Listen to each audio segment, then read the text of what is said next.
அனைவருக்கும் வணக்கம். இது முத்துசெல்வம் மாநில அறிக்கை. சரியாக மதியம் 12 மணிக்கு அந்த ஆடியோ என்பது பதிவு செய்து கொண்டு இருக்கிறேன். மதியத்திற்கு மேல் தமிழகத்தில் எந்த அளவிற்கு மழை இருக்கும் என்பதை பார்க்கலாம். தற்போது இலங்கையை ஒட்டிய கடல் பகுதியில் காற்றழுத்த தாழ்வு பகுதியும் தமிழக நிலப்பகுதியின் மீது வறண்ட கிழக்கிலிருந்து வீசக்கூடிய வறண்ட கிழக்கு திசை காற்றும் வீசிக்கொண்டு இருக்கிறது.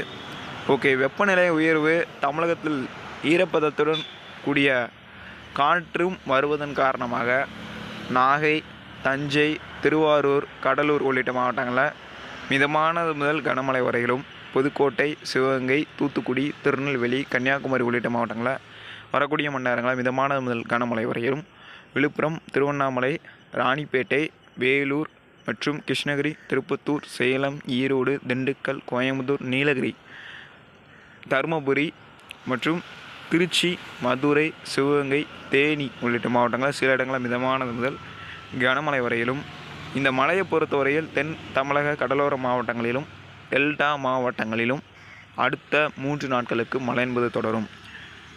மேலும் தென் தமிழகத்தின் மேற்கு தொடர்ச்சி மலைப்பகுதிகளிலும் இந்த மழை என்பது அடுத்த 3 நாட்களுக்கு தொடரும். இந்த புயலை உன்னிப்பாக கவனித்து கொண்டிருக்கிறோம். 18ஆம் தேதி உறுதியான ஒரு வானிலை அறிக்கை வெளியிடப்படும். நன்றி, வணக்கம்.